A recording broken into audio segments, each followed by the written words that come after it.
Kevin Blanche, you know I've got heavily involved in the Fukushima nuclear fucking nightmare. It threw me off my game. This whole project was all about economics. I'm an economist. I was working on my PhD in economics, socioeconomics. I did my PhD on the Federal Reserve. I've been embedded in it for freaking my whole life, more than you people will ever know. Well, you'll know when my book gets done. But I had a guy come to and he says, Kevin, you ought to make some shirts, science fiction economics, because that's my word. I have a copyright. I write about it. It's my take on Greenspan. And I says, well, you know, I made some shirts a couple months ago on Zazzle, Zazzle.com. I watched it on CNN. I talked to them on the phone. They says, we try to use as many American products as we can. Well, we know how that goes. But anyway, so I made me up some. And then, you know how I'm heavily involved in the nuclear fucking nightmare, Fukushima. So I made some shirts up. Travel Fukushima, Japan. We are all residents. You are already there. Cesium, iodine, plutonium, death. Then I made up these science fiction economics shirts. Science fiction economics, brought to you by Alan Greenspan and the GOP. .com bubble, housing bubble, hope bubble. When I go up on science fiction economics, let's be clear, I'm not just making some fucking thing up going in the left field. And when you guys come at me, you libertarians, don't get offended, because I think Ron Paul's in fairy tale land. I like Ron Paul. I think now if the libertarian view came to fruition, it could happen. Yeah, would it be a better world? No doubt. Absolutely. I mean, absolutely. If that whole thesis, everything Ron Paul, but it's a fairy tale, it's fantasy. These things were debated with Hamilton and Jefferson in the inception. They had the same conversation right off the get. They all believed the same thing Ron Paul believes, but they said it was naive and it was ignorant to believe that our shores would not be attacked for our natural resources. I agree with you, libertarians, but you're in la-la fairy tale land. It's not going to happen. Look, if we didn't have a central bank, if we didn't have a nationalized company that Hamilton created, you know, I go to his grave at Trinity Church all the time. I visit it all the time. I visit it hundreds of times. I like to go to church at the Trinity Church. And you look right down there. There's Wall Street right there. I worked there. You know, everybody I worked with didn't even know he was buried there. You know, he started the Coast Guard. I think about him more than any person ever, except my father.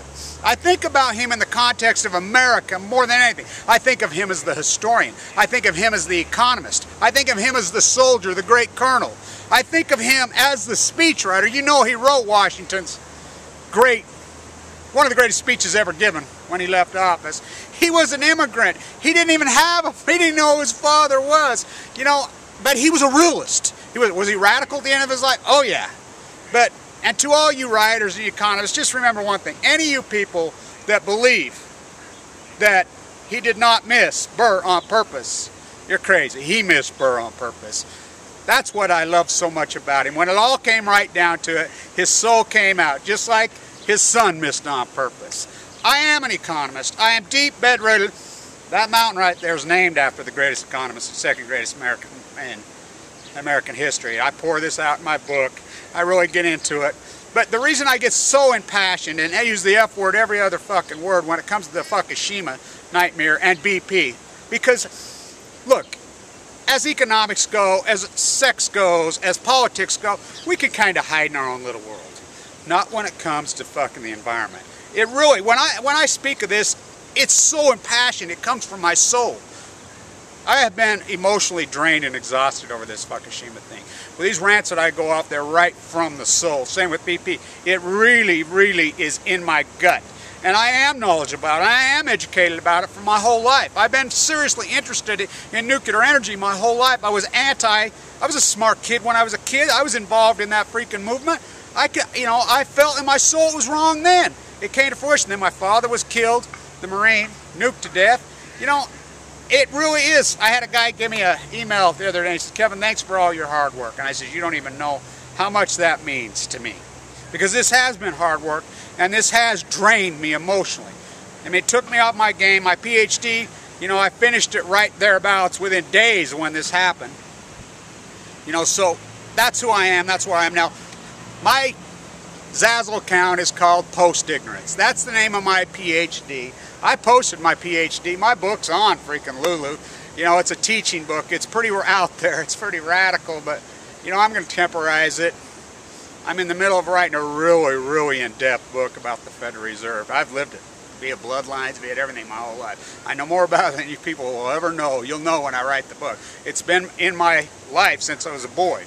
Like I said, relationships, personal thing, bloodlines, the whole inception. And Greenspan is a terrorist. It's a piece of shit. The rate should have been coming down when it was going off. You know, I heard Alan Paulson in an interview say just the other day, he says, what about Alexander Hamilton? He says, well, I think he would roll over. Well, you guys know that's my favorite video I have up, that I put up at the Trinity Church the day after Christmas. There's a reason for that day, that I did it December 26th. You historians know the infamy of that date with Hamilton.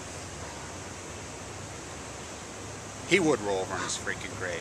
Now, would it be a better world if Ron Paul and the libertarians said, oh yeah, no doubt, and Jefferson would come to. But the difference between now and then, back then, when they had serious hardcore disagreements, they could get together, go to dinner, do whatever, and they could settle these issues. You know, they weren't dug in, entrenched in fairy tale. That's the problem. There's no pragmatics about freaking politics. There's no pragmatics about Washington. They disagree and they just dug in and nothing changes. Because it can't change, because you're ideologues. Everybody's an ideologue. Ideologues do not work. Hamilton, Jefferson, Madison, Monroe, they were not ideologues. Look, you've got to realize that without Alexander Hamilton and without a central bank, the United States would not exist today. It came true. In 29, when everything fell apart and crashed, the central bank had to be reorganized. They saved us. But World War II, if you don't think the central bank, we would have been done in World War II, you're crazy. We would have been done. Done. Hitler would have won. There's no doubt. Who do you think funded the Manhattan Project? Now granted, it comes full circle, the whole freaking nightmare bomb.